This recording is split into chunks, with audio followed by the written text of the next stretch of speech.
Bonjour frères et sœurs parmi toutes les nations. Toutes les nations, c'est une grâce pour nous de voir la journée d'aujourd'hui. Car beaucoup ont voulu voir cette journée mais n'ont pas pu arriver parce qu'ils ont rendu l'âme à l'Éternel notre Dieu. Mais toi et moi, c'est une grâce. Car dormir, se réveiller, c'est une grâce que Dieu nous accorde. On n'a rien à mériter, on n'a rien à payer. Il permet que nous puissions voir la journée d'aujourd'hui. C'est ainsi nous allons partager la parole de Dieu. Sois prêt et prête, mon frère et ma soeur, pour écouter ce message que le Seigneur a mis dans le cœur.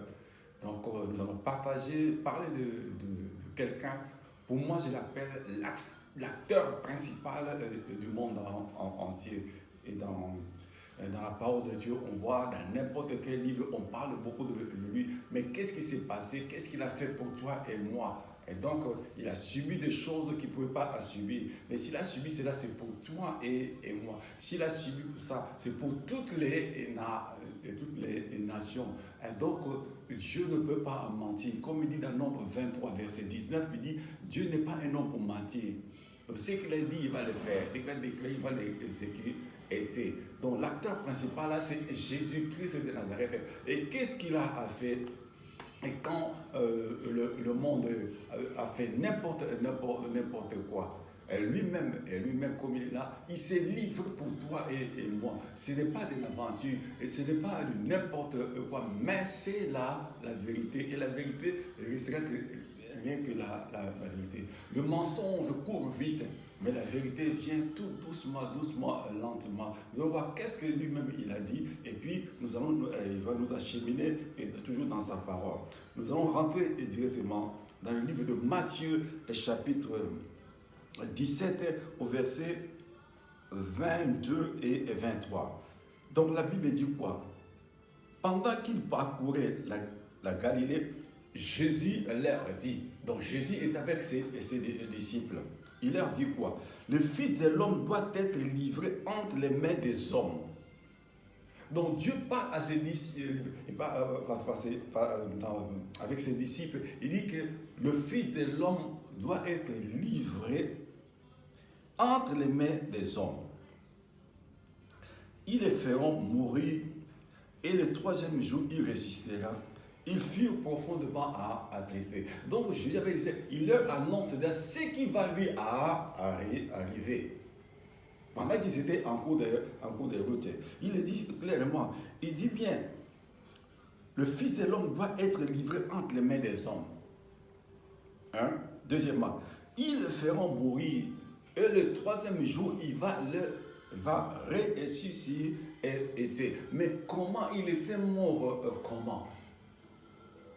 Il était mort comment? Pour toi et moi. Jésus de Nazareth était mort. Pour les Chinois, pour les Américains, pour les Congolais et pour les Gabonais, les Maliens, n'importe quelle nationalité, Jésus s'est livré pour toutes les personnes de toutes ces nations. On l'a mais qu'on ment et ça s'est passé. Et Dieu, et quand il a vu que l'homme a péché, mais il fallait maintenant faire quelque chose. Comment racheter l'homme de ce péché-là? Parce que l'homme s'est trahi, l'homme a vendu le pouvoir que Dieu lui a donné au diable. Mais il fallait maintenant faire quelque chose. Comment maintenant ramener l'homme vers Dieu? Parce que l'homme a perdu son autorité que Dieu lui a donnée. Et l'homme a confié l'autorité que Dieu a donnée au diable. Et le diable a commencé à matraquer l'homme sur la terre. Mais comme Dieu est Dieu, il a dit, créez l'homme à notre image. Donc Dieu a créé toi et moi à son image. Quiconque qui croit ou qui ne croit pas, Dieu l'a créé à son image. Mais quand Dieu a vu que l'homme a commencé à souffrir dans son cœur, ça lui a fait quand même mal. Mais il devait chercher un moyen pour que maintenant ramener l'homme vers lui, de ce que l'homme maintenant s'est séparé de lui quand l'homme a commis les péchés. Mais quand on dit dans la parole, il dit, ils le feront mourir et le troisième jour, il ressuscitera.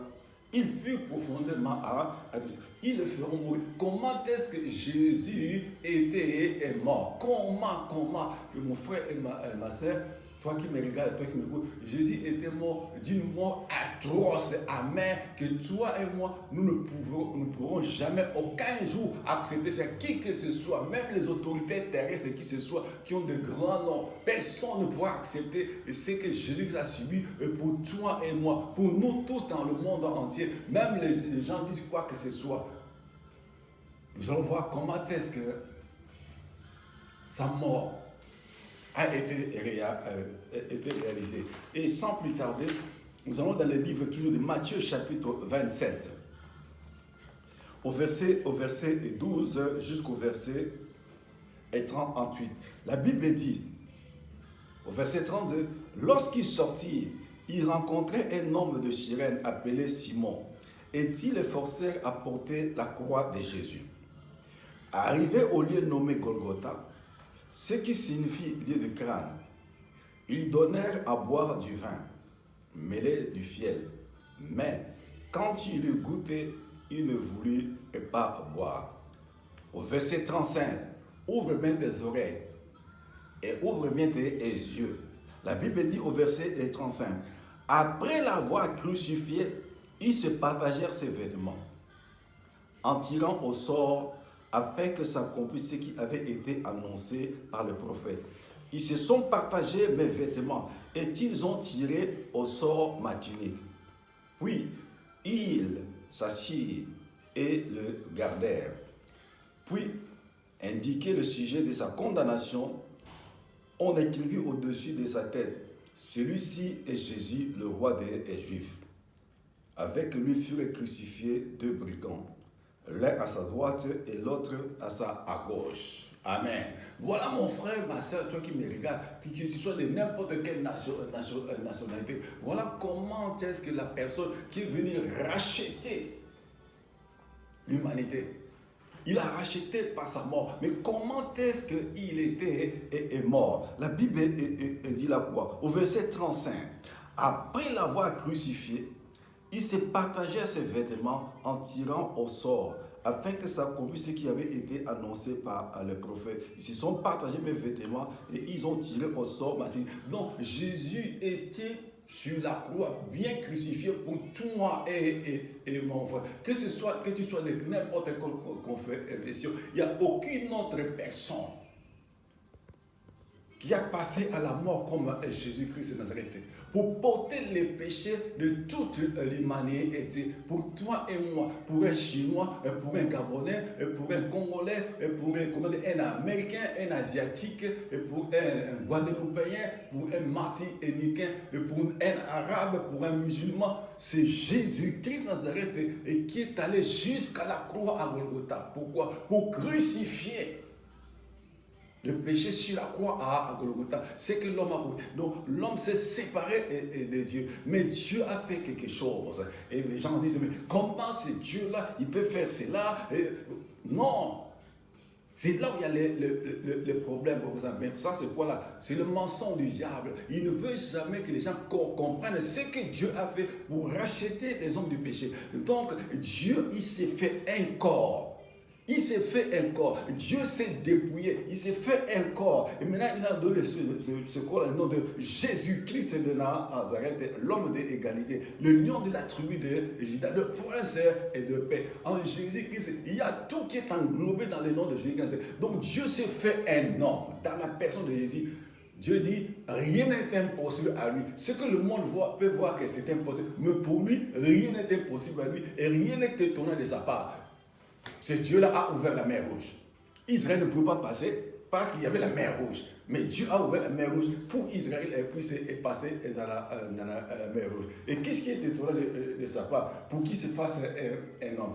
Quand on voulait la destruction de Sodome et Gomorrhe, il y avait des gens qui partaient pour aller détruire Sodome et Gomorrhe. Mais parmi les trois personnes-là, Dieu était à l'intérieur, au milieu de ces hommes-là. Donc, la personne qui parlait à Abraham, c'était Dieu lui-même. Mais Dieu a pris un corps pour parler avec Abraham. Parce qu'avec sa gloire, il ne peut pas descendre et parler avec Abraham. C'est pour ça qu'il s'est fait un corps. Et Dieu dit à quoi Abraham? Il dit, et l'Éternel dit, cacherai de ce que je vais partir faire en Sodome et Gomorrhe. Donc c'est Dieu lui-même qui parlait avec Abraham. Mais il a pris un corps charnel. C'est ainsi pour sauver toute l'humanité, il fallait un sacrifice. À cette époque-là, il y avait des sacrifices de moutons, des brebis, des chèvres, tout ça. Mais ce sang-là des chèvres, des brebis, des moutons, n'effaçait pas le péché. Ça ne couvrait que le péché. Mais il fallait maintenant un sang pur, sans tache. Et c'est vrai que Dieu s'est fait un homme dans la personne de Jésus. Maintenant, il y avait maintenant du sang dans ce corps-là de Jésus. Et ce sang-là qui devait couler pour nettoyer les péchés et les gens de ce monde. Mais à quoi? À ceux-là qui croient en lui, qui acceptent Jésus comme Seigneur et Sauveur, qui confessent leurs péchés et abandonnent ces péchés-là. C'est là où ces gens reçoivent le pardon du péché. Et il y a aussi la repentance dans le nom de Jésus. Et Jésus a été bel et bien crucifié à la croix, à la Golgotha, pour toi et moi, pour toute l'humanité. Il n'y a aucun livre dans le monde entier où on peut voir où Abraham a été crucifié, Adam a été crucifié, Ève a été crucifiée, Moïse a été crucifié, Josué a été crucifié, Bouddha a été crucifié, Mahomet a été crucifié, Simon Guimond a été crucifié. Il n'y a personne de tous ces gens-là, personne n'a subi ce que Jésus a subi. Mais il y a un problème. Et pendant qu'ils amenaient Jésus vers le lieu de la crucifixion, qu'est-ce qui s'est arrivé? Nous montons au verset 32. Lorsqu'ils sortirent, ils rencontrèrent un homme de Cyrène, appelé Simon, et ils les forcèrent à porter la croix de Jésus. Arrivés au lieu nommé Golgotha, ce qui signifie lieu de crâne, ils lui donnèrent à boire du vin mêlé du fiel, mais quand il le goûtait, il ne voulut pas à boire. Donc, maintenant, pendant qu'on conduisait Jésus pour aller le crucifier, en cours de route, ils ont rencontré un homme appelé Simon de Cyrène. Donc, Simon de Cyrène, c'était un Libyen. Donc, la Cyrène, c'était la Cyrénaïque. C'est la Libye actuelle que nous voyons aujourd'hui. Et cet homme-là, Simon de la Libye, je peux dire, c'est lui qu'on a réquisitionné parce que Jésus était un peu fatigué. On l'a réquisitionné et on a pris la croix de Jésus. On a mis maintenant sur cet homme-là, Simon de Cyrène. C'était un Africain. C'est lui qui a porté la croix de Jésus jusqu'à celle-là qu'on appelle Golgotha. Donc, c'est là. Beaucoup disent que mais non, c'est une personne notre qu'on a mis à la place de Jésus-Christ. Non, oui, on a pris quelqu'un, mais en cours de route qui passait. On l'a pris, comme Jésus était fatigué, on a pris la croix de Jésus, on a mis maintenant sur cet homme-là, Simon de Cyrène, pour porter la croix jusqu'au lieu où on devait crucifier Jésus. Voilà. C'est pourquoi aujourd'hui les gens disent non, on a mis une autre personne à la place de Jésus, on a changé de personne. Oui, on a pris notre personne pour porter la croix de Jésus jusqu'à l'endroit où on devait crucifier Jésus-Christ dans la terre. Et ce n'est pas on a crucifié Simon de Cyrène. Non, dans aucun livre dans le monde entier où c'est écrit que Simon de Cyrène de la Libye a été crucifié à la place de Jésus. Il n'y en a pas. Oui, il a porté la croix de Jésus-Christ dans la terre. Jusqu'au lieu où on devait crucifier Jésus. Mais à arriver là-bas, on n'a pas pris Simon de Cyrène, qu'on lui a mis sur la croix. Simon de Cyrène n'a rien. Qu'est-ce qu'il a fait? Il n'a rien fait. Ce n'est pas Simon de Cyrène qui a été jugé, mais c'est Jésus qui a été jugé par les Sadducéens, tout ça, devant Ponce Pilate, devant Hérode. Voilà maintenant. Tout pour voir ça. Au verset 36. Puis il s'assied et le regardèrent pour indiquer le sujet de sa condamnation. On écrivit au-dessus de sa tête, celui-ci est Jésus, le roi des Juifs. Avec lui furent crucifiés deux brigands, l'un à sa droite et l'autre à sa gauche. Donc Jésus a été crucifié bel et bien. Ce n'est pas Simon de Cyrène qu'on a réquisitionné, c'est Jésus qui a été crucifié. À côté de lui, il y avait deux brigands. Donc la mort de Jésus a été sur la croix. Ce n'était pas une autre personne.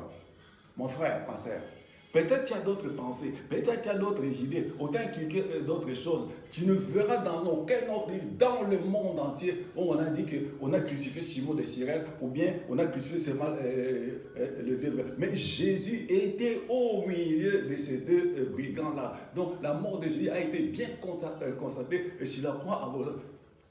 Dieu dit quoi dans le livre de Nombres 20-19? Il dit, Dieu n'est pas un homme pour mentir. Dieu ne peut pas mentir. À quoi ça c'est Dieu ne puisse mentir pendant que Jésus n'était pas crucifié sur la croix à Golgotha? C'est pour cela aujourd'hui, comme la Bible dit, et pour ne pas trop garder la parole, la Bible dit dans le livre Actes, chapitre 4, au verset 11 jusqu'au verset 12. Jésus est la pierre rejetée par vous qui bâtissez et qui est devenue la principale des langues. Il n'y a de salut en aucun autre, car il n'y a sous le ciel aucun autre nom qui a été donné parmi les hommes par lesquels nous devrions être sauvés. Donc Jésus, et par sa mort, était venu pour sauver toute l'humanité, pour sauver les hommes. Jésus-Christ n'était pas un annonciateur, il n'était pas, comment dirais-je, un avertisseur. Non, lui, il est venu en mission pour sauver les hommes du péché, de la perdition. Pourquoi? Il s'est donné jusqu'à la croix à Golgotha. Dans aucun autre livre, dans le monde entier, dans les ciels, sur la terre, sur la terre, dans les eaux, il n'y a personne où c'était écrit. Moïse était sur la croix, et Bouddha était sur la croix, et Mahomet était sur la croix, et Ézéchiel, Moïse, Abraham, personne. Tu ne verras dans aucun livre. Mais seul Jésus-Christ est hors de Nazareth qui est allé jusqu'à la croix à Golgotha. C'est pour cela qu'on se donne ces précisions-là. Ceux qui s'opposent à Jésus et Christ maintenant, donc s'opposent à qui? S'opposent à Dieu lui-même. Parce que Dieu s'est fait un corps dans la personne de Jésus. Pour être sauvé, pour que les gens soient sauvés, il fallait que du sang pur, du sang sans un péché. Et donc Jésus de Nazareth sur la terre, il était la seule personne qui n'a jamais péché. De son commencement jusqu'à sa fin sur la terre et jusqu'à ce qu'il fasse l'ascension et qu'il monte au ciel. Ce n'est que Jésus et Christ. Même sa naissance, c'est pur. Même sa naissance, c'est pur. Pendant qu'il gardait, il était toujours pur. Il était sans tache et sans péché. Et par cela, il y a ce salut-là en Jésus et Christ de Nazareth. La Bible précise bien, il n'y a de salut en aucun autre nom par lequel les hommes doivent être sauvés sur la terre. Le nom d'Abraham, tu peux le citer, ça ne fera rien. Le nom de Moïse, tu peux le citer, ça ne fera rien. De Bouddha, de Simon Kimbamu, et Indiran Gandhi, et tout ça, tous les noms que nous pouvons citer, ça ne fera rien du tout sur cette terre des nations, sur les terres des hommes, sur la terre que nous sommes. Le seul nom qui sauve, le seul nom qui guérit, le seul nom qui change les temps et les circonstances, c'est le nom de Jésus. Parce que Dieu lui-même était en Jésus et Christ est maintenant dans ce corps-là et qu'il utilisait comme un instrument. Mais il y avait le sang de Dieu à l'intérieur de Jésus. C'est pourquoi le diable ne peut jamais résister devant le nom de Jésus. Le diable ne peut jamais résister devant le sang de Jésus, parce qu'il sait bien qu'est-ce qui s'est passé en Jésus Christ Nazareth. Donc voilà le message pour nous aujourd'hui. Jésus crucifié sur la croix à Golgotha. Il était descendu pour toi et moi pour être sauvé. En dehors de Jésus de Nazareth, il n'y en a point de solution, il n'y en a point de salut. Tu peux t'aider, comme tu as dit, mais non, mais cet homme-là, c'est un fou. Il parle de quoi? Et les autres, notre nation, les Chinois, ils ont l'air Dieu, les tels, ils ont l'air Dieu, tels. Oui, il y a des dieux, mais qui ne sont pas comparables avec Jésus de Nazareth. Tous ces dieux-là que vous pouvez connaître, ils sont partis dans les tombeaux. Personne n'est révélé. Abraham n'est pas révélé. Moïse n'est pas révélé. Bouddha n'est pas revenu, Indiran Gandhi n'est pas revenu, Simon Kimbamu n'est pas revenu, Mahomet n'est pas revenu, tout ce monde-là. Oui, ils étaient des hommes que Dieu a utilisés pour la parole. Mais il y a différence entre Jésus et Nazareth. Quand ils ont quitté la terre, ils sont partis, ils ne sont plus revenus. Mais Jésus et Christ de Nazareth, le troisième jour, il est revenu à la vie. Mon frère, que Dieu te garde. Que Dieu te bénisse. Il ne faut pas m'en vouloir. Et ce que Dieu m'a mis à cœur, j'ai partagé avec toi. Il dit, lorsque tu entends la parole de Dieu, n'endurcis pas ton cœur. Le message que tu as entendu, si tu n'es pas convaincu, que tu sois païen ou païenne, mets-toi à genoux. Dieu, j'ai entendu ce message. Est-ce que cela c'est vrai ou c'est faux? Parce que Dieu dit dans le livre de Job 33, verset 14, il dit quoi? Dieu parle tantôt d'une manière ou d'une autre, en vision ou en songe pour donner des avertissements aux hommes, pendant qu'ils sont livrés en profond sommeil. Dieu est capable de te parler. Même tu ne crois pas, même tu n'es pas un pain, Dieu est capable de te parler. Voilà, mon frère, ma soeur, je t'ai exhorté avec amour, il ne faut pas m'en vouloir. Je suis ton frère et tu es ma soeur, tu es mon frère, comme tu me regardes là. Et que le Seigneur te garde et que le Seigneur te comble de beaucoup de choses. Père éternel, je te bénis, je te rends grâce pour ce moment que tu nous as accordé, Père éternel, de partager cette parole. C'est toi qui es capable de convaincre les âmes qui vont écouter, entendre cette parole. Je ne suis qu'un instrument que tu as utilisé pour ta parole. J'ai ainsi prié, Père, dans le nom de Jésus de Nazareth, ton Fils unique. Amen. Que le Seigneur vous bénisse.